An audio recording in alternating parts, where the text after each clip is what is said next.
시원해진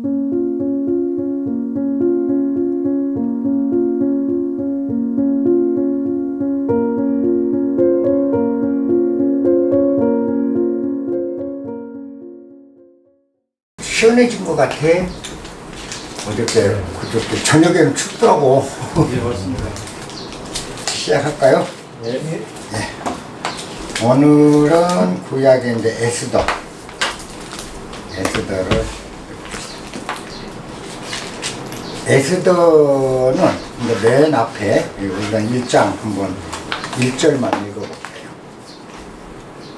에스더 1장. 이 일은 아하수에로 왕 때에 된 것이니, 아하수에로는 인도로 구스까지 127도를 치리하는 왕이다. 아하수로 왕 때 에스더라는 여자가 있었는데, 그 여자가 아하수에로 왕의 왕비가 되는 해서 유대인을 구해냈다라는 이제 이야기입니다. 근데 이제 아하수에로는 누구냐면은, 여러분들 그 영화 300인이라는 영화 봤어요? 네. 그거 보면 스파르타 군대 300명이 그 페르시아 대군을 막아내잖아요. 그때 그 페르시아군을 지휘하고 있는 뭐 괴물같이 생긴 왕 크세르쿠스 그 3세가 여기서 얘기하는 아하수로 왕이에요. 그러니까 이거는 페르시아 치하에서 있었던 일이죠. 우리 이제 성경을 공부할 때 제일 중요한 게 역사와의 결부예요. 역사를 제외해버리고 성경을 보면 성경에 대한 그 맹신, 그죠? 하나님이나 그리스도 예수님에 대한 무비판적인 맹신이 되어버린다는 거죠. 그래서 오히려 참다운 신앙을 못하게 됩니다. 근데 이제 이게 옛날 보면은 페르시아로 바사 그랬잖아요. 바사 왕국. 그럼 이제 그 중국말로 파사, 정말로 파사니까 페르시아고. 근데 이게 중국 발음으로 하면은 이것도 아하수에로라는 요상한 발음이 안 나와요. 크세르쿠스하고 비슷하게 나간다고요. 근데 그 중국어는 발음을 따서 한문을 채용했는데, 우리한테 오면서는 한문 발음을 다시 한국식으로 해석을 해버리니까 왕조가 이게 정말 헷갈리게 되는 거죠. 우리하고 성경에 나온 이름하고 매치가 잘 안 돼. 역사적 매치가. 근데도 지금 현대 종교로 이제 이렇게 기독교가 와서 한국에서 다시 성경을 출판하고 번역하고 하는데도 이걸 안 바꿔요. 왜 안 바꾸겠느냐는 거죠. 왜 이런 거를 페르시아고 그때 당시 크세르쿠스 3세다 이렇게 밝히질 않고 이걸 해버리냐면, 역사하고 딱 결부가 되면 종교가 신비성이 사라지는 거야. 그 다음에 두 번째, 무조건 믿어야 되는데 이제 신자들이 비판적인 시각이 생겨버릴 수가 있다. 역사하고 이렇게 매치가 되고. 그러니까 이런 건 절대 안 바꾸는 거죠. 종교적인 목적상 사실 이거 바꿔줘야 무엇을 믿을 것이며 우리는 어떻게 이 교훈을 받아들일까 해서 정말 종교의 액기스, 진수만을 빨아들일 수 있는데, 신도들이 그렇게 되면 교회는 유지하기가 어려운 거죠. 이런 헌금이라든가 교회를 위해서 신도들이 봉사하고 이런 거는 좀 모르는 게 어느 정도 좋은 거죠. 그러니까 알면서도 이런 거는 번역을 현대 그리고 역사적 용어로 안 하고 그대로 그냥 묻어두는 거죠. 근데 요게 한국만의 교회의 특성이에요. 근데 그 영어 성경이나 이런 데는 다 바꾸고 있거든요. 그리고 중국도 발음 그대로 하면 어느 왕조 때 무슨 일이 있었고 이게 되니까 상당히 그 이성적인 종교를 갖게 되는데, 우리는 이성적인 종교가 아니고 그냥 감성적으로 접근하는 종교로 이렇게 들어요. 한국만의 아주 독특한 그 종교 문화가 형성되는 거는 이런 거죠. 그러니까 누가 봐도 아하수에로, 그럼 아하수에로 왕 때에 된 것이니, 아하수에로는 인도로 구수까지 127도를 치리한 왕이다. 엄청 거대한 왕국의 왕인데 여기는 마치 유대 왕인지 어느 나라 왕인지 구분을 못한다는 거죠. 이제 이런 게 우리가 좀 이제 잡아줘야 될 거예요. 그래서 요거는 영화 300인에 나온 크세르크수 이 왕을 얘기한 대왕을 얘기한다. 페르시아는 전기, 중기, 후기 이렇게 페르시아는 세 제국이 건설되죠. 맨 처음 페르시아가 됐던 건 페르시아는 뭐냐? 바빌로니아 유수 이후에 유대인들이 바빌로니아에 붙잡혀 갔잖아요. 그때 바빌로니아를 무너뜨리고 왕국을 세운 게 초기 페르시아 제국이죠. 엄청난 큰 제국을 거느리죠. 그래서 중동 일대 전체, 그 다음에 현재 터키, 그리고 인도 일부 이쪽을 페르시아가 점령을 하죠. 그랬는데 다리우스 3세 때 마케도니아의 알렉산더한테 다리우스 3세가 전쟁에 지면서 페르시아가 멸망을 하죠.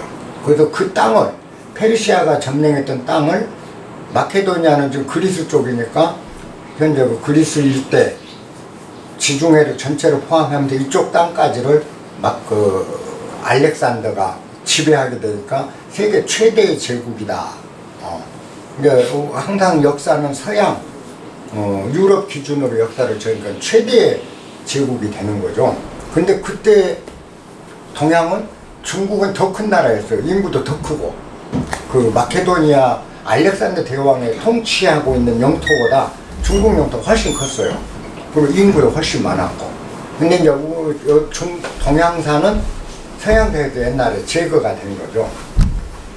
근데 알렉산더가 지배하니까 유대인은 바빌론에 점령돼서 끌려갔는데 이제 페르시아로 넘어갔다가 다시 마케도니아로 넘어가는 거죠. 알렉산더인데. 그랬는데 알렉산더가 얼마 못 살고 죽어버리잖아요. 그래서 알렉산더 밑에 3명의 장군들이 지금 코카서스 러시아 쪽, 이쪽은 한 놈, 그 다음에 중동 지역 하나, 그리스 지역 하나, 이렇게 장군들이 3조각으로 나라를 나누어 버리죠. 그렇게 나누어서 이제 중동 지금 이스라엘 일대와 이란 요 중동 전체죠. 전체와 인도 일부 알렉산더가 점령했다. 요쪽이 이제 하나로 묶이는 거죠. 묶여서 알렉산더 밑에 살라미스라는 장군일 거예요. 그게 통치하게 되면서 그때 헬레니즘이 엄청나게 유입이 되죠. 근데 저쪽 그리스 쪽 헬레니즘 문화가 중동 쪽으로 엄청나게 전달이 되옵니다. 그래서 그때 최초로 이제 히브리어 성경을 헬라어로 바꾸는 거예요. 이제 번역을 한 게 그게 72인역 성경이다. 그 전에 제가 역사하면서 얘기를 했죠. 72인역 성경, 72인의 박사들이 정말 뛰어난 학자들이 성경을 각각 다 따로따로 방을 넣어놓고 방구석에 넣어놓고 72일간 또 그 안을 번역하라. 72명한테 72일 동안 번역하라 했는데 다 번역을 해서 헬라어로 번역해서 72명 걸 딱 모아서 대조해 보니까 다 똑같았다. 뭐 이제 이거는 좀 성경에 권위를 부여하기 위해서 그랬어요. 그래서 최초로 이제 헬라어로 히브리어 성경이 그때 번역이 되죠. 근데 보면은 마케도니아의 잔당이라고 볼 수 있고 그 장군이 중동 지역을 다스린다라는 건 뭐냐? 중동 일대와 지금 인도, 그 다음에 터키 이 일대를 다 한 사람이 다스린다는 건 지배 계급은 다 그리스 사람들이 헬라 사람들이잖아요. 근데 얼마 안 되잖아. 인구가 사실 그때 당시 아테네 무슨 스파르타 이런 거 해봐야 콧구멍만한 지중 한쪽 피퉁이에 있는 도시국가들이라고. 거기서 나온 거 어쩌다 알렉산더라는 대단한 위인이 통일을 했기 때문에 그런데 실제 이 엄청난 나라의 주민과 인구는 많은데 통치 계급은 극소수의 헬라인들이 와서 지배를 할 수밖에 없잖아요. 근데 알렉산더 죽고 나니까 그 장국은 밑에 있는 장군들이 나라를 3등분해서 논아가졌는데 더더군다나 이제 힘이 약한 거죠. 이거는 사실 그 말만 통치지 여기저기서 이제 들고 일어날 수밖에 없으니까 이 왕국은 단명할 수밖에 없는 거죠. 그래요? 그러니까 단명할 수밖에 없는데 그때 일어난 게 페르시아예요. 페르시아가 일어나서 그 지역을 알렉산더가 먹었던 동방의 모든 지역을 페르시아가 통일을 하는 거죠. 통일을 하면서 페르시아는 또 페르시아대로 전 왕조의 그 폭정을 우리가 이렇게 좋은 일을 한다라는 명분을 내세우니까 다시 그 이스라엘 사람들을 일부러 이제 해방을 하고 이게 이제 그래서 한번 페르시아가 멸망하고 마케도니아에 멸망해서 이스라엘이 마케도니아로 갔고 그 다음에 70이 있는 성전까지 다 한 후에 새로 일어난 페르시아에 이스라엘은 또 흡수가 되는 거죠. 페르시아가 이제 두 번째 일어났는데 두 번째 일어나 동방을 다 통일하고 나니까 페르시아는 뭐냐 옛날 마케도니아한테 한번 맥힌 기억이 있잖아요. 그 조그마한 나라한테 우리가 한번 맥힌 기억이 있는 거야. 그러니까 탐도 안 나는데 이 그리스 일대 지중해 너머에 조그마한 도시국가들이 사실 탐나거나 거대한 페르시아 제국이 그게 탐이 나서 쳐들어간 게 아니고 그때 우리가 컸는데요. 가들 좀 꼬맹이들이 하면 뭐 회사니 우리가 멸망까지 당한 기억이 있으니까 이거 점령해야 되겠다. 이것도 아예 속국으로 만들어 버려야 된다. 이 생각에서 이제 크세르쿠스 때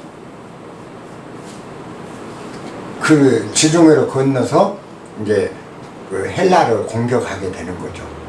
그때 이제 첫 공격은 육로로 진격해 갔는데 육로로 저지한 게 어디였냐?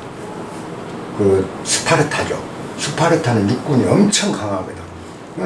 그 이제 300인 그거는 영화고 그걸 저지한 게 스파르타 육군이 1차 그 침공을 저지를 해서 지금 로마 일대를 다 지켜내는 거죠. 그 그리스 일대를 다 지켜낸 겁니다. 그래서 이제 스파르타가 맹주가 되죠. 왜? 이 일대를 다 지킨 건 스파르타의 공이잖아요. 그랬는데 이 크세르쿠스가 2차 공격을 다시 해요. 다시 한 게 그 유명한 살라미스 해전이야. 그 480년에 살라미스 해전이 일어나자. 그 이제 살라미스 때는 육로로는 스파르타 때문에 안 되니까 해군력으로 이걸 점령하려고 지중해로 건너가는 거죠. 해군으로. 그거를 막아낸 게 아테네였어요. 아테네가 바다의 살라미스 해전에서 승리를 거두면서 저지를 해. 그러니까 이제 우리가 다 알죠. 살라미스 해전도 역사에서 배웠고. 그러면 서양사에서는 그 저지 겨우 그걸 막아냈을 뿐인데 우리가 역사 배울 때는 어떻게 배웠죠? 위대한 승리야. 살라미스 해전이. 그래서 이후에 이쪽에 있는 페르시아는 종적이 사라져 역사에서. 그러니까 꼭 멸망한 것처럼 보여.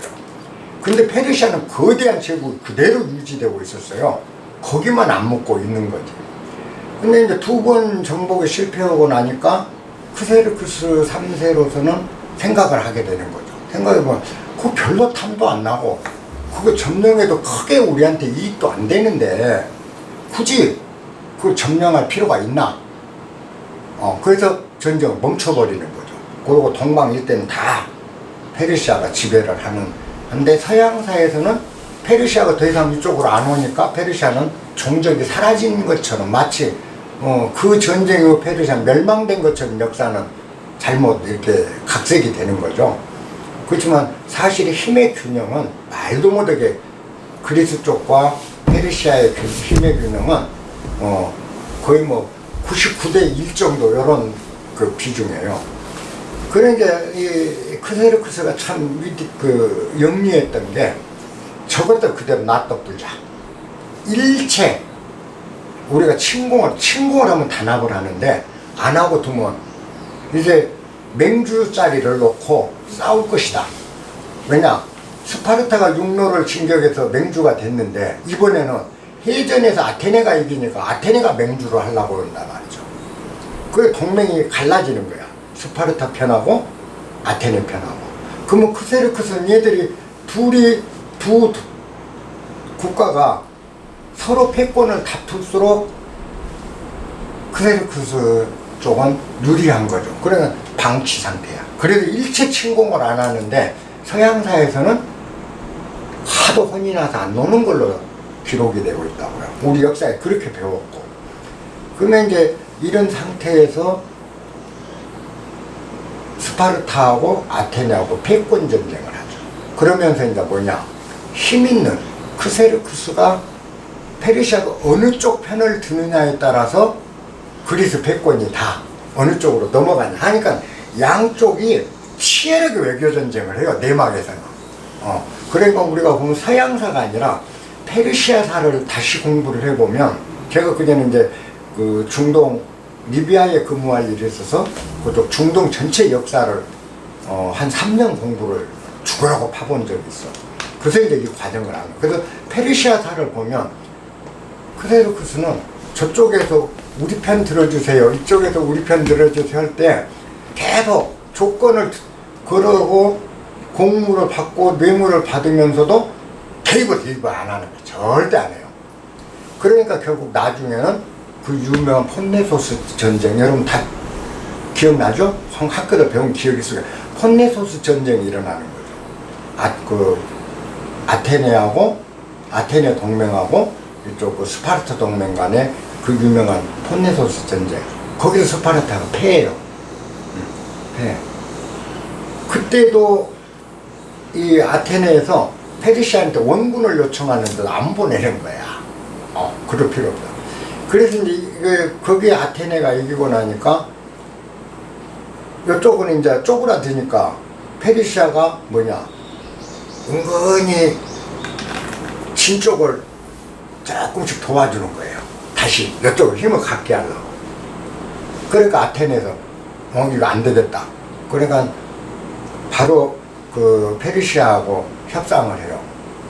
우리가 절대 지중해 너머로는 어떤 권리도 다 당신네 걸 다 보존하고 눈꼬만치도 피해 안 입히겠다. 단 지중해의 해상권도 당신들이 가져도 좋다. 가져도 좋다. 다만 우리가 지중해 교역하는 교역의 권리를 우리한테 보장을 해주라. 그래 통상의 자유 그리고 교역을 하게 해라. 당신 내가 국제경찰 하는 건 인정하겠다. 이렇게 되니까 페르시아는 그 대가로 항상 얼마만큼의 공물을 바치겠다는 건 분리할 게 없잖아요. 그 승인을 한 거예요. 그게 이제 역사는 양쪽 동서양 역사 끼워보면 딱 들어맞는 거예요. 요게 이제 그 배경인데 이 시대가 배경이에요. 에스더조는. 근데 이제 이때 그 크세르크스가 취임을 하고 3년째 되던 해에 자기가 이제 왕이 됐으니까 모든 국가의 공경 대신들을 모아서 잔치를 하려고 해요. 요 이제 성경 기록에 보면 그 7일 동안 잔치를 연회를 베푸는데 그때 이제 왕비가 성경에 와스디라는 그 왕비인데 왕비는 공경 대신들의 부인들을 접대하는 그 연회를 하고 크세르크스는 이제 대신들을 같이 연회를 이렇게 나눠서 해요. 하다가 7일째 이제 연회 끝날 무렵에 크세르크스가 왕비 보고 이쪽 연회에 참석을 해달라, 참석하라 하고 전가를 보냈는데 와스디는 너무 지친 거야. 7일 동안 너무 힘들고 피곤하니까 도저히 못 가겠습니다 라고 그 연회 참석을 거절을 해요. 근데 요건 반역죄에 해당돼요. 당시 그 페르시아 법은 왕이 부르지 않았는데 왕비가 왕 앞에 나서면 반역죄로 처단을 했어요. 왕이 부르는데 안 왔단 말이지. 그러니까 왕은 모발돼갖고 이걸 어떻게 처리해야 되냐. 그 왕비가 굉장히 예뻤던 모양이에요. 어떻게 해야 되니까 그 신하들이 일부가 왕비의 반대편 세력들이 앞으로 요게 용납이 되면 대왕의 지엄한 그 명령들이 맥히지 않을 수가 있다. 그러니까 폐위해야 된다. 왕비를 폐위하고 새로 왕비를 뽑아야 된다. 이렇게 돼서 오라고 했는데 그 연회에 참석하라고 했는데 안 왔다는 것 때문에 그 와스디가 폐위가 돼버려요. 폐위를 시켜. 그러고 이제 왕비가 없으니까 전국에 명령을 내리는 거죠. 예쁘고 훌륭한 왕비감을 간택하려니까 다 각 지방 방백들이 다 그 규수감을 올렸구나. 왕비감을. 그러면 이제 자기네 하는 식민지 뭐 할 것 없이 전 그 영역에서 이쁘고 기품 있는 사람은 다 이제 왕궁으로 징발을 해서 올릴 거 아닙니까? 우리도 간택하기 전에 그랬잖아요. 근데 그때 당시에 이제 바빌로니아가 유대 그 예루살렘을 점령하고 포로로 잡아갔는데 기환이 안 되고 그때까지 마케도니아 거쳐서 전 페르시아 마케도니아 그 다음에 후기 페르시아 때까지 못 가고 있는 사람들이 있는데 그 중에 에스더는 아버지가 죽어요. 그 아버지가 거기서 천지에서 난 거지 이거는. 근데 아버지도 죽고 고아가 돼 있어. 여자예요. 근데 엄청 이쁜 거예요. 근데 그 여자의 사촌이 있어. 사촌 오빠. 사촌 오빠 이름이 성경에 보면은 뭐라고 나오나?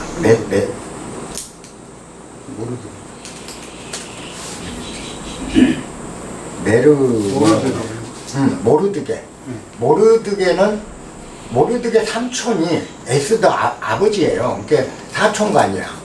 그래서 이제 모르드게는 나이가 많은데 이 모르드게가 이 에스더를 거두어서 길러 키웠어.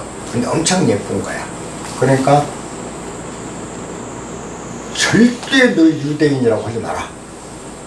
이 신분은 유대인 신분은 절대 밝히지 말고 너도 요번에 왕궁에 가서 간택한데 너라 하고 왕궁에 그 여자들 관리하는 자기가 아는 사람한테 슬며시 밀어 넣어줘요. 근데 에스더는 이제 그 유대인 행세를 안 하고 안에 들어가서 있다가 나중에 보니까 간택이 돼. 간택이 돼서 요게 왕비가 되는 거예요. 에스더가 이제 드디어 크세르쿠스 부인이 된 거야. 요 부인이 된 게 뭐냐? 살라미스 해전에서 패전한 다음 해예요. 그 페르시아 역사를 보면 여자가 그 두 번째 왕비 에스더를 왕비로 맞이한 건 BC 479년이다 그래. 근데 살라미스 해전이 480년이야. 1년 그 후에 1년 후야. 그때 이제 왕비가 된 거죠. 에스더가. 그래 이제 왕비가 됐으니까 근데 신분은 지금 감추고 있는 거죠. 그러던 과중에 앞에 해전에서 패전하고 이런 게 있다 보니까 왕의 권위가 그동안 무적이었는데 그 조그마한 나라한테 두 번 싸움이 졌잖아요. 이제 권위가 많이 떨어진 거예요. 그러니까 이제 왕에게 불만을 품은 이 왕의 신하들 중에 불만을 품은 사람들이 성경에는 뭐 궁궐 문을 지는 문지기가 암살 음모를 꾸렸다 그런데 그게 아니고 왕궁 수비대장이었어요. 수비대장이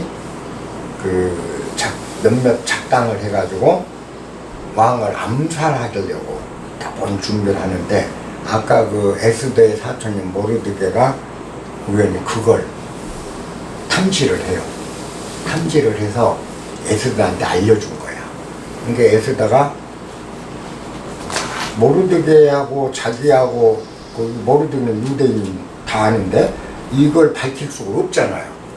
그러니까 그냥 모르드게라는 사람이 이렇게 그 고발을 해왔는데 누구누구가 지금 반역 음모를 하고 있다고 한다 하고 크세르쿠스한테 알려주죠.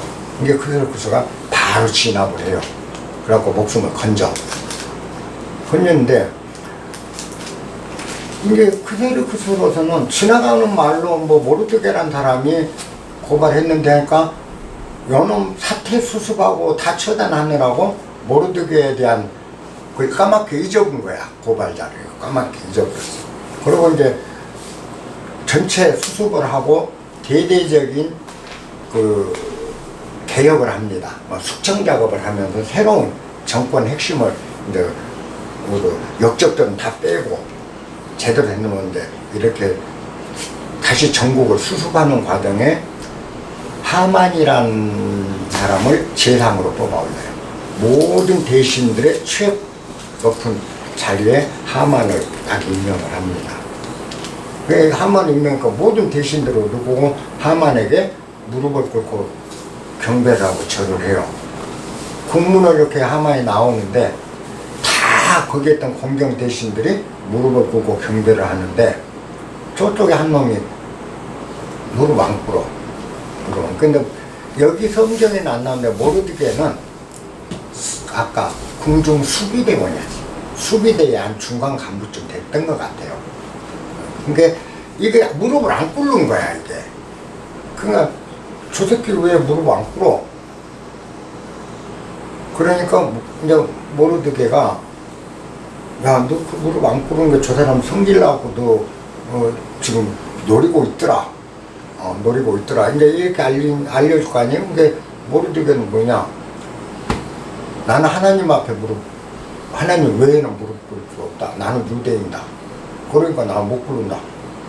이렇게 이제 친구한테 얘기를 한 건데 이 친구가 이걸 하만에게 고자질하는 거야. 알려줘 버린 거야. 그냥 하만이 딱 생각하니까 이 새끼 죽여야 되겠다. 근데 이게 놈이 유대인이라니까 그렇다면 유대인 전체를 몰살해버려야 되겠다. 하만은 이제 최고 권력자죠. 왕 다음에. 그러니까 전체 유대인 몰살을 시켜서 계획을 세우죠. 뭐냐.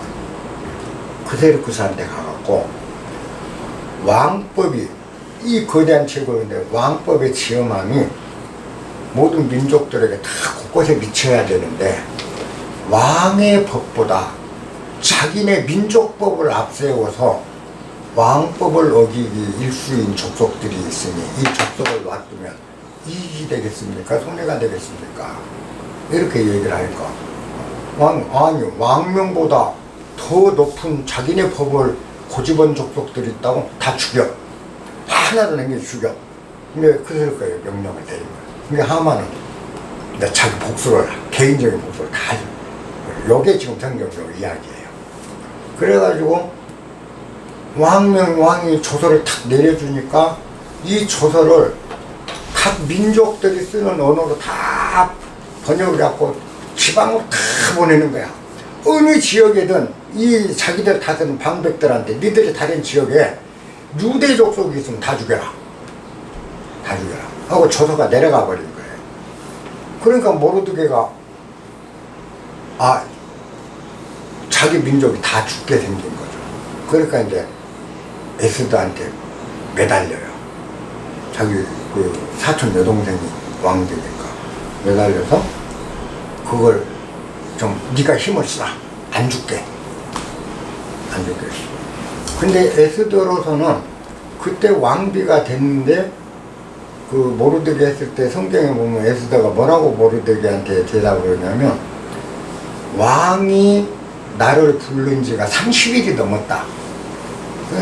그 왕들이 저녁에 그 잠자리 할 때 이제 자기 최첩들을 부르는데 이미 30일이 넘었다는 거는 나에 대한 신이 많이 떨어진 상태인 거잖아요. 30일이 넘었다. 그런데다가 내가 왕 홀로 나를 왕의 손에 쥔 홀을 가지고 나를 부르기 전에 내가 왕 앞에 나가면 바로 목숨이 끊어진다. 두렵죠, 에스더. 그러니 나로서 할 수 있는 일이 아무것도 없다. 이렇게 얘기를 해요. 그러니까 이제 모르드게가 뭐라고 얘기를 하냐. 이제 설득을 하면서 4장을 이제 나옵니다.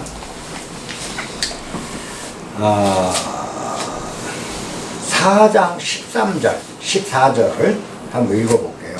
모르드게가 그를 시켜 에스더에게 회답하되, 아까 그 거절을 한 후에 너는 왕궁에 있으니 모든 유다인 중에 홀로 면하리라 생각하지 마라. 왕궁에 있어서 너만 면하리라고 생각하지 마라. 이때에 내가 만일 잠잠하여 말이 없으면 유다인은 다른 데로 말미암아 노임과 구원을 얻으려니와, 네가 말 안 해도 다른 이유로도 유다인들이 구원을 얻으려니와 너와 내 아비의 집은 멸망하리라. 내가 왕 후에 위를 얻은 것은 이때를 위함이 아닌지 누가 아느냐. 반 협박이고 반은 이제 나서주라고 지금 간곡히 부탁을 한 겁니다. 그러니까 에스더가 명하여 모르드에게 회답하기를, 이제 사람을 시켜서 계속 시종대로 시켜서 서신을 주고받는 거죠. 회답을 주고받는 건데, 에스더가 모르드에게 회답하되 당신은 가서 수산에 있는 유다인들을 다 모으고 나를 위하여 금식하되 밤낮 3일을 먹지도 말고 마시지도 마소서. 나도 나의 시녀로 더불어, 이제 내 시녀와 더불어서 이렇게 금식한 후에 규례를 어기고 왕에게 나아가리니 죽으면 죽으리이다. 이렇게 이제 얘기를 한 걸로 이제 해서 승낙을 합니다. 그 14절은 모르드게가 설득하는 거고, 16절은 이제 에스더가 그렇게 하겠다 하고 이제 답을 한 이야기죠. 그러고 나서 에스더가 3일간 금식 기도를 합니다. 금식 기도를 하면서 이제 죽을 각오를 하는 거죠. 죽으면 죽으리라. 그렇게 하고, 왕이 있는 그 집무실 앞쪽에 뜰까지 가서 뜰 앞에서 왔다 갔다 서성거리고 왔다 갔다 하니까 왕이 문틈으로 그걸 본 거예요. 그러니까 왕홀을 이렇게 손짓하면서 들어라 막 손짓해요. 그대로 했으니까 들어가는 거예요. 들어가서 왕이 집어넣은 왕홀에 그 끝을 손으로 그 왕 적견 표시거든. 그러니까 왕이 너가 나한테 바라는 게 소청이 뭐냐? 네가 원하는 게 뭐냐? 나라의 반이라도 너에게 띄워주겠다. 할 얘기 있으면 해라. 이렇게 얘기하니까 이제 그때 에스더가 뭐냐? 제가 잔치를 준비하고 있는데 그 잔치에 대왕과 하만이 같이 내일 잔치에 참석해 줬으면 좋겠습니다. 딱 요게 자기가 하고 싶은 말이라. 그런 게 이제 왕이 그래라. 그러니까 하만도 이제 왕만 자기를 최고로 온 거라 왕비까지 자기를 잔치에 초대해서 대접한다고 하만은 우쭐한 거예요. 더 이제 의기양양하죠. 그래서 이튿날 왕이 하만이랑 같이 참석을 합니다. 참석을 했는데 그냥 술만 먹고 대접만 하고 연회만 베풀고 아무 얘기를 안 해요. 에스더가. 그러니까 왕이 야, 너 나한테 좀 뭐 바라는 거 있으면 얘기해. 이렇게 하니까 내일 한 번 더 연애를 할 테니까 내일 한 번 더 참석해 주십시오. 두 분이. 그래. 근데 왕이 아무래도 이상한 거죠. 그래요? 그러고 이제 하만하고 왕도 다 나갔는데 왕이 가만히 있는 거야. 저게 뭔가 얘기할 게 있는데 안 하고 또 내일 잔치에 초청을 한다. 그래요? 그래서 성경에서는 밤새도록 왕이 잠을 못 자고 고민했다라고 나오는데 그게 아니에요.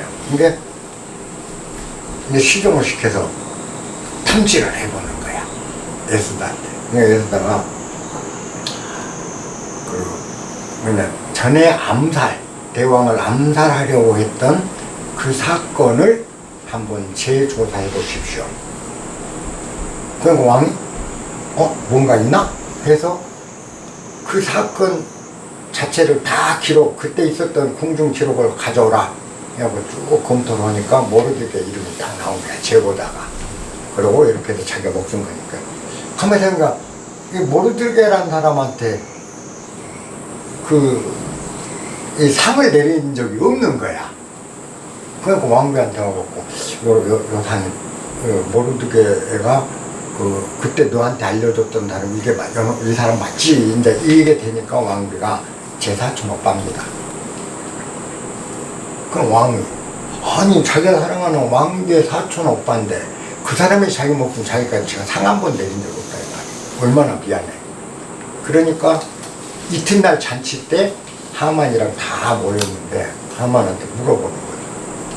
내가 존귀케 하고 싶은 사람이 있는데 그 사람을 정말 존귀케 해주려면 어떻게 대접해야 되냐 이렇게 물으니까 하만은 직계치가 왕도 자기 신고 왕비도 그랬고 왕비도 잔치까지 했는데 이튿날 자기한테 왕이 물어보는 거야. 그러니까 그 왕이 존귀하게 해주려고 한 놈은 나밖에 없다 속으로 생각되니까 이제 금방 했던 거죠. 그렇지다면 왕의 옷과 왕의 관과 그죠? 왕의 말을 그 사람한테 내리셔서 그 사람이 왕의 옷과 모자와 그 말을 타고 그걸 입고 말을 타고 시내를 한 바퀴 돌게 하는데 이 방백 중 제일 높은 자가 말고삐를 잡고 시내를 돌게 하면 그 사람이 최고 영광이 되겠습니까? 그러니까 지가 그러려고 하는 거야. 그러니까 옳지 이 일을 네가 해 그런 거야. 왜 거기 방백 중 제일 높잖아요. 그러니까 지가 죽이려고 했던 모르드게를 왕 옷을 입히고 왕관을 씌우고 말에 태워서 왕 말을 태워서 자기가 겁들을 잡고 시내를 돌아야 되는 상황이 벌어져 본 거야. 근데 어쨌든 왕명이니까 그걸 했단 말이죠. 하만이 굴욕을 견디면서 그 일을 하고 나니까 이튿날 이제 왕비가 잔치한 잔치자리에 다시 모이는 거예요. 그래갖고 왕이 이제 거기서 왕비한테 네 소원이 뭐냐 물은 거예요. 근데 이미 왕은 알았죠. 근데 그 성경에는 안 나오지만 왕비한테 그렇게 해서 모르드게를 할 정도였으면 이미 하만이 못된 짓을 하고 유대인을 그 모르드게 하나 죽이려고 유대인 전체를 죽인 요령을 만들어 갖고 자기한테 해서 그 조서를 받아갔다는 거 이게 이제 아니까 괘씸한 거죠. 거기다가 모르드게라는 장교의 생명의 은인인데 이놈까지 죽이려고 했다는 건 이건 문제다. 이제 이렇게 된 거니까 하만을 죽일 결심을 한 거죠 이미. 그러니까 이제 왕한테 물은 거죠. 그러니까 왕비가 예를 들어 잘못하면 항상 목이나 아까 그 앞에 왕비 와스디도 그냥 안 왔다고 죽였잖아요. 그런 상황인데 거기서 저 악한이 성경대로 저 악한이 우리 민족 내 족속을 다 죽이려고 한다 이렇게 이제 얘기를 하니까 왕이 하만을 처형했다라고 나오는데 그럴 수가 없는 거죠. 이미 왕하고는 이야기가 다 모르드게 사건에 대해 끝난 거죠. 그러니까 왕은 그냥 묻는 거고 이제 에스더한테 묻죠. 왕비한테 소원이 뭐냐 그러니까 저 하만이라는 자가 저 악하니 우리 내 민족 내가 족속을 전멸을 시키려고 하니 우리 족속을 죽음에서 구해주소서 이 얘기를 딱 하고 만 거예요. 그러니까 왕이 근데 하만은 그 전에 모르드게 죽이려고 이렇게 막 교수대도 세워놓고 있는데 그 하만이 만드는 교수입니다. 저 새끼 저기다 매달아 죽여. 하만이 거기서 처형을 당해요. 당하고 나니까 이제 그 크세르크스가 조서를 다시 내립니다. 유대인 그 주기로 했던 건 저는 전부 취소하고 지금부터 명령 내리겠다. 지금부터 시작해서 5일 중에 7일간의 기간을 주는데 그 안에 유대인들이 하루 동안 자기를 박해하거나 자기를 죽이려 하거나 자기를 모해하고 해서 자기가 원수로 갚아야 되겠다 생각되는 사람은 유대인이 누구든 죽여도 되고 그 사람의 재산을 다 유대인이 차지해도 좋다. 이걸 하루를 허용하겠다. 하루 동안 원수 갚을 일이면 다 갚고 그래서 그 원수 갚은 다음에 재산 다 뺏어와라. 뺏어도 좋다. 이렇게 이제 조서를 내려버린 거예요. 그러니까 유대인들이 이제 대규모 학살에 들어가요. 자기도 핍박했던 그 사람들은 이제 유대인들이 죽이는데 뭐 당연히 성경에 보면 어디 성중에서 400명, 뭐 어디 성중에서 몇천 명 막 뭔가 학살을 해요. 유대인들이 죽여. 그러고 나서 유대인들이 자기네 민족이 멸망한 후에 이렇게 해준 왕이 단 한 사람도 없었잖아요. 이렇게 경사스러운 경험도 해본 적 없다. 그러니까 그날을 경축일로 정하는 거야. 그리고 왕이 또 한 줄 더 떠. 그대로 이 경축일은 유대인들이 매년 지키도록 해라. 그리고 그 경축일 날은 매년 한 번씩 다 죽여라.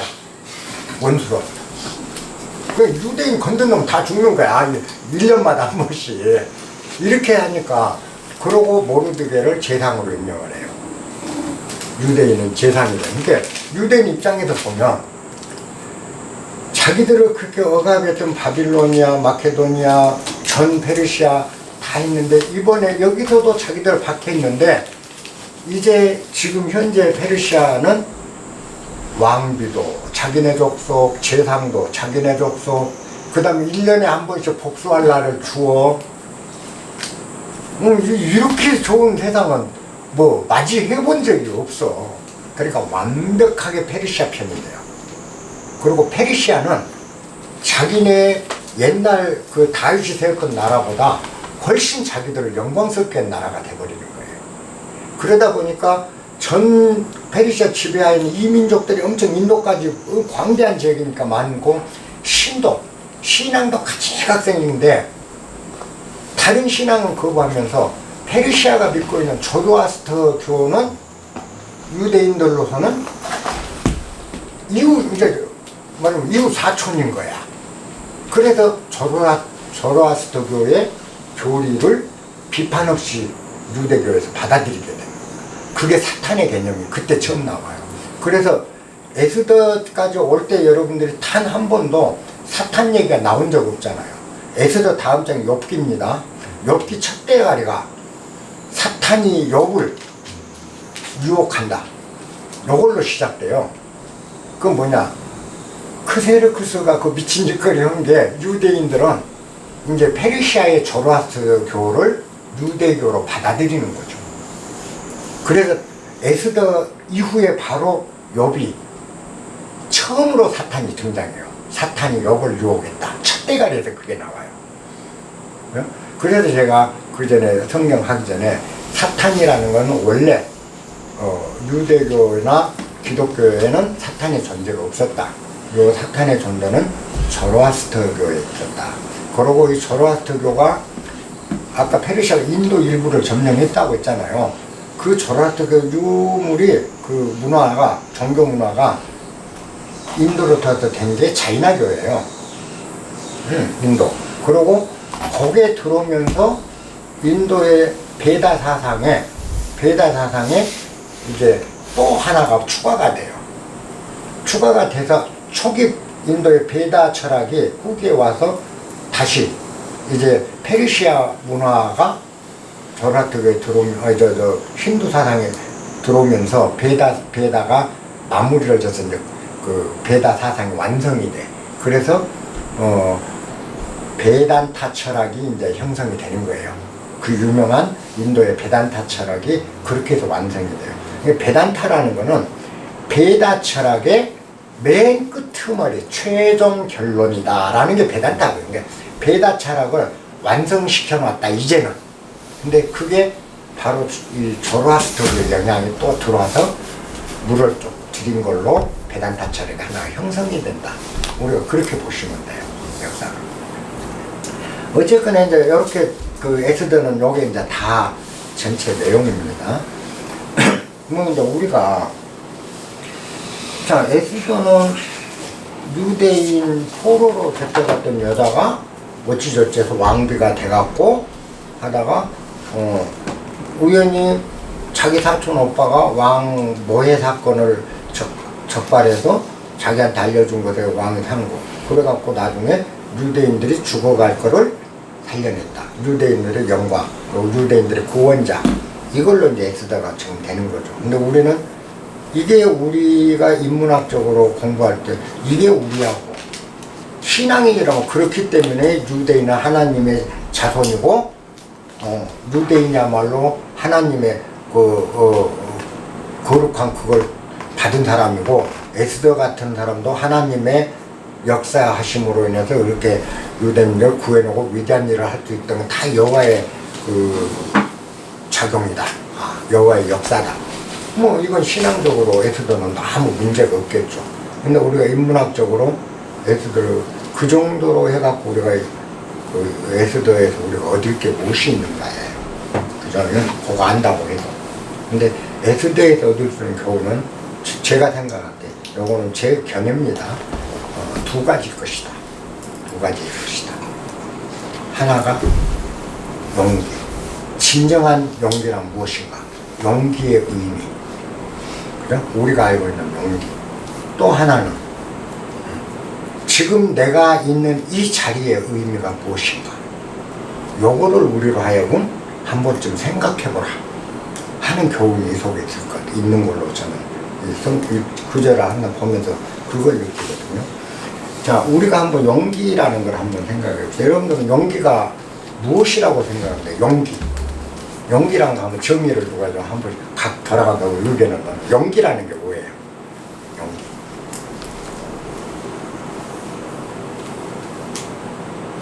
자신의 내면을 표현하는 거잖아요. 응? 자신의 내면을 표현하는 거라고 저는 생각합니다. 자신의 내면을 표현하는 거. 예.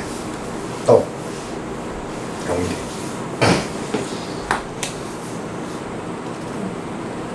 자기 신념을 끝까지 관철시키는. 자기 신념을 끝까지 관철시키는 거.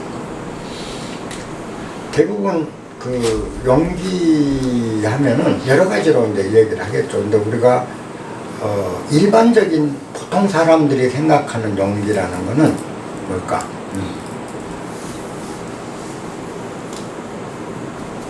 그 두려움을 극복하고, 그죠? 두려움을 극복하고 두려움과 맞서는 것.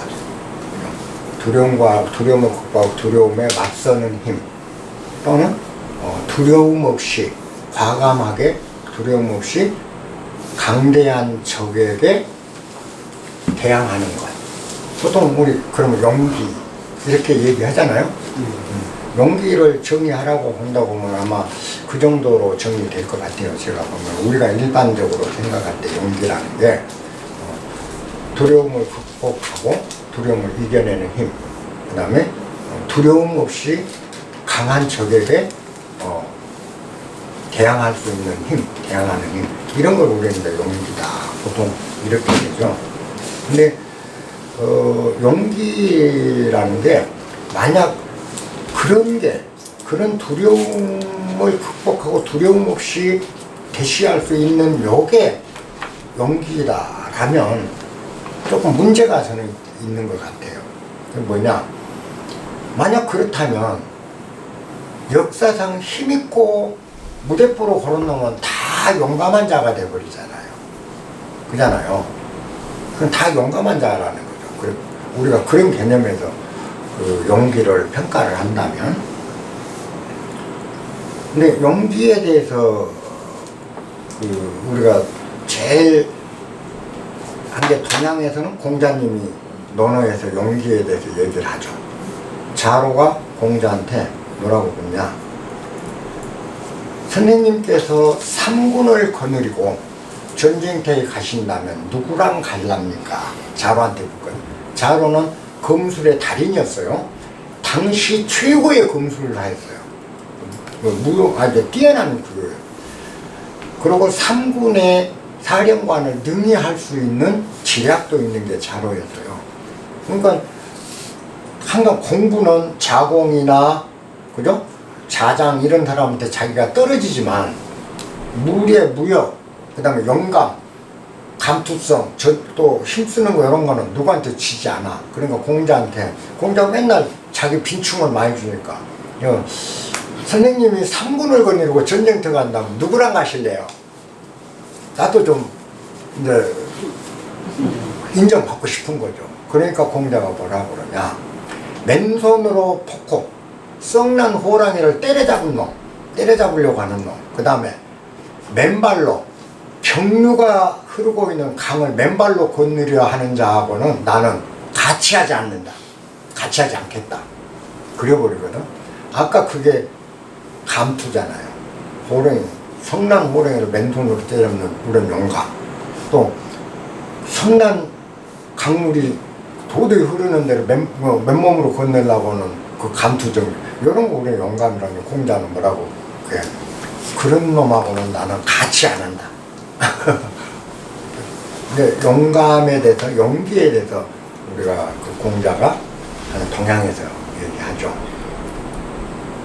그런가 하면은 볼테르는 용기라는 걸 뭐라고 얘기한 줄 아세요? 볼테르는 용기를 했어요. 위대한 사람, 그죠? 위대한 사람의 용기와, 그죠? 악한의 용기는, 악한의, 위대한 자의 용기나 악한의 용기나 모두 같은 마음일 뿐이다. 이렇게 얘기를 해요. 위대한 자의 용기와 악한의 용기라는 것은 일종의 마음의 작용이다. 마음의 결정이다. 마음의 결정이다. 근데 제가 또 한 사람이 있어요. 용기에 대해서 얘기하는 사람이. 장 칼레비치, 프랑스 철학자죠. 이 사람은 뭐라고 용기를 얘기하냐. 용기란 지식의 문제가 아니라 결정의 문제다. 결정의 문제. 그 다음에 용기란 견해의 문제가 아니라 행동의 문제다. 이렇게 얘기를 해요. 이게 서양이 생각하는 용기, 요건 결단의 문제다. 지식의 문제가 아니다. 공자의 용기는 전혀 다르잖아요. 전혀 다르죠. 용기가 있다. 우리가 왜 용기라는 건 아까 결단력, 두려움을 이기고 강한 적과 맞설 수 있는 힘, 요게 우리가 바로 아까 서양적 용기 사상이 우리한테 많이 들어와 있는 거죠. 공자적 용기 사상은 우리하고는 좀 멀어진 거죠. 그래서 이제 용기라는 걸 이래 되는데, 에스더 입장을 한번 보자고요. 에스더가 왕한테 잘못하면 죽어. 그 다음에 자기는 지금 유대 신분도 속이고 있어. 근데 앞에 왕비가 왕이 부르는데 못 갔다, 안 간다고 해갖고 사형당한 것도 봤어요. 그러니까 처음에 모르드게가 에스더한테 우리 민족 구해달라고 할 때 거절을 할 수밖에 없는 거예요. 너무나 무력하거든요. 왕을 만나러 자기가 가도 문제, 갈 수도 없고, 그 다음에 애걸복걸 할 수도 없고, 간청할 수도 없는 입장. 그러다 만약 지금 유대인을 죽이라고 다 명령이 내려갔는데 내가 유대인인 걸 알았을 때 어떻게 될까? 여러분들 한번 생각해 보세요. 에스더 입장이라면 여러분들 용기가 나겠느냐는 거죠. 왕 앞에 가서 내 백성 살려주세요. 그러니까 내가 할 수 있는 아무것도 없는 거예요. 에스더는 자기가 무엇인가를 하려고 해도 두려운 거죠. 너무나 두려운 거야. 그럴 거 아니에요. 다 조건이 안 돼요. 근데 사촌 오빠는 강요를 해. 그 자기가 생각해도 그 많은 자기 민족이 전부 그 박해를 받아서 다 처형당한다는 걸 생각하면 나서기는 나서야 되겠는데 나설 입장이 안 돼. 너무나 무력하고 겁이 나는 상황이죠. 그잖아요. 자, 근데 에스더가 유대민족을 결국 구해내요. 에스더의 용기거든요. 자, 에스더는 그런 상황에서 3일간 기도를 했어요. 자기가 할 수 있는 일은 기도밖에 없는 거야. 뭘 하겠어? 그죠? 기도밖에 할 수 없다. 그래서 3일간 기도를 하면, 기도 끝에 한 게 죽으면 죽으리라. 아까 그랬잖아요. 3일간 기도하고 죽으면 죽으리라. 죽으면 죽으리라. 그러고 용기에 대해서 대항해 가는 게 아니라 죽음 속으로 걸어 들어가는 거예요. 죽으면 죽으리라. 죽음 속으로. 그죠? 두려움을 떨쳐내는 게 아니라 두려움 속으로 진입해 들어간 거죠. 여기서 생각나는 게 없나요? 천장지구 하늘과 땅은 영원하다. 천장지구 소위는 하늘과 땅이 영원할 수 있는 소위는 하늘은 스스로 살리려 하지 않는다. 부자생. 그죠? 민족을 살리고 내가 살 생각을 나를 살리려는 모든 노력을 해서는 포기하고 나를 살리지 않는 쪽으로 죽으면 죽으리라. 죽음 속으로 걸어 들어갔다는 거죠. 그죠? 나를 살리려는 부자생의 원리를 그대로 실천한 거죠. 그 결과는 어떻게 됐어요? 나를 살리려 하지 않았는데 나는 물론 유대 민족이 다 살아나고 내 주변이 다 영광으로 올라가는 거죠. 우리는 항상 우리가 살아가면서 용기, 이거는 내가 올라서서 나를 살리는 행위로 용기를 우리는 생각해서 자꾸 저항하고, 그죠? 투쟁하고, 밀고, 이기려 하고, 이게 용기로 착각한다는 거죠. 노자의 가르침 우리 배웠잖아요. 진정한 용기, 진정한 우리의 진리의 삶은 어디에 있냐? 나를 살리려는 모든 노력을 멈추라. 부자생. 그죠? 나는 이런 사람이야. 나는 저런 사람. 끊임없이 나를 부각시키고 나를 살려내려고 하는 이 노력을 다 멈추라. 이 이야기도 하지만 아까 용기 측면에서 보면 바로 그거죠. 부자생의 원리가 적용되는 용기. 요게 에스더가 했던 용기 아니냐. 그래서 죽으면 죽으리라. 저는 이 단어를 가슴이 파고들더라고요. 이렇게 죽음. 이 여자분이야말로 부자생의 도를 제대로 알고 실천했다. 그게 부자생인지 뭔지는 몰라도 노자와 똑같다. 자, 결국 우리가 용기란 두려움 없이 과감하게 행동하는 그 행동이 용기가 아니라 두려움을 통제할 수 있는 지혜가 용기다. 저는 그렇게 결론을 냈어요. 우리가 용기는 두려움을 이기고 극복하는 행위가 아니라 두려움은 두려움을 통제하는 지혜가 바로 두려움이 아니냐. 이건 여러분들 한번 요 에스더 편의 점들 그 용기라는 측면을 한번 잘 생각해 보십시오. 요건 제 의견이니까 뭐 여러 의견이 다를 수 있어요. 결국 우리가 지혜는 행동에서 나오는 게 아니라 진정한 지혜는 지혜에서 올라간다. 이게 이 에스더 편이 우리에게 교훈을 주는 거 아니겠느냐. 그 다음에 또 한 기절 있죠. 에스더에서 정말 소중한 기절 하나. 모르드게가 자기 여동생을 반협박하고 강요를 하면서 했던 말. 자, 모르드게가 뭐라고 했냐. 네가 왕후의 위를 얻은 것은 이때를 위함이 아니었더냐. 그죠? 지금 내가 있는 이 자리의 의미가 무엇인가? 내가 지금 이 자리에 있는 이 의미가 무엇인가를 생각하게 하는 대목이라는 거죠. 그렇지 않습니까? 자, 내가 지금 이 자리에 있는 것은 이 때를 위해서다. 중도가 여기 있는 중도가 초라한 농부도 못되고 초라한 목수도 못되고 더 초라한 지금 이 자리가 바로 강의하기 위한 이 때를 위함이라는 거죠. 그냥 나가 갖춘 나에게 들어있는 모든 지금의 내 형편, 내 모든 지식, 나의 지금 이 자리, 나의 모습, 이것의 의미는 뭐냐? 바로 이 때를 위해서 존재하는 거다. 여러분들이 힘들 때, 그죠? 두려움에 용기가 나지 않아 주저주저하는 마음이 생길 때, 판단이 안 돼서 헤매고 있을 때, 또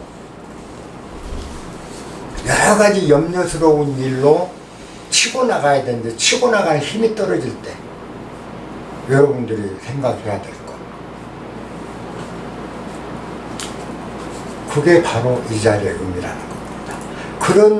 그런 상황이 나한테 직면했을 때 가만히 정말 조용히 여러분 스스로에게 들려주시라는 겁니다. 내가 있는 이 자리는 바로 이때를 위해서이다. 그러면 여러분들이 그동안 다 갈고 닦아도 모든 삶을 해서 이 자리에 와 있는 거는 지금 내 앞에 당면한 이 때를, 요거를 해결하고 요거를 치고 나가고 이 일을 할 이 때를 위해서 그렇게 해서 이 자리에 와 있는 거라는 걸 내가 인식할 때 여러분들한테 두려움은 다시는 생기지 않을 거예요. 어떠한 문제, 아무리 어려운 문제도 그 모든 내가 태어나서 지금까지 태어나기 이전부터 쌓아온 나의 모든 그것으로 모든 것이 쌓여서 지금 이 자리에 내가 있는 의미는 이 일을 위해서다는 거죠. 요게 모르드게 네가 왕비가 돼 있는 것은 바로 이 때를 위해서가 아니냐. 여기서 우리는 이 성경을 읽으면 우리가 염두에 두고 교훈으로 봐야 될 게 용기. 진정한 용기는 어디서 나오는가? 둘째, 지금 내가 이 자리에 있는 것은 무엇 때문에 이 자리까지 와 있는가? 이 자리의 의미. 이것을 우리에게 가르치고자 하는 게 에스더 편이 갖고 있는 소중하고 소중한 교훈이 아닌가. 저는 이제 그리 생각해요. 그럼 다른 거는 아무리 봐도 그냥 역사.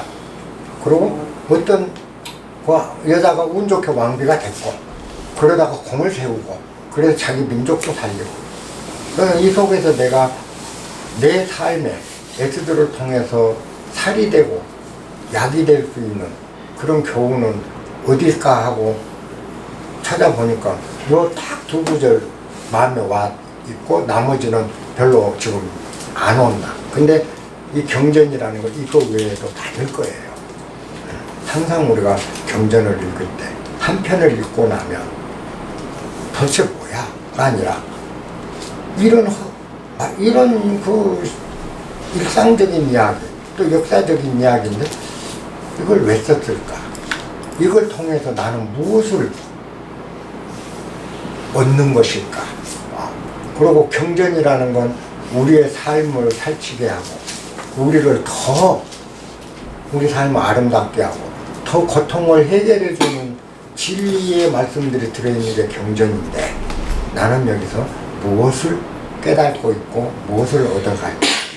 이런 마음으로 이제 경전을 한 번씩 딱 한 기절을 읽고 나면 덮고 그걸 가만히 명상이라는 게 그때 필요한 거죠. 가만히 명상을 해봐. 그러면 여기에서는 다른 건 모르는데 이런 부분이 내가 가르침을 얻는구나.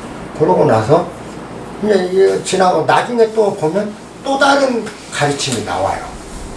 이게 경전이더라고. 나는 경전을 참 좋아해. 모든 경전은 우리에게 볼 때마다 새로운 걸 주기 때문에 우리 정약용 선생님 말대로 논어는 읽을 때마다 새로운 것이 날마다 아침마다 밤주스로 간 것과 같더라. 아침에 눈 뜨고 나서 밤밭에 가면 또 알밤이 떨어져. 이튿날 가고 보면 또 떨어지고 마치 밤 죽는 기분이다. 논어를 보면 그렇다. 이 정약용 선생님 얘기야.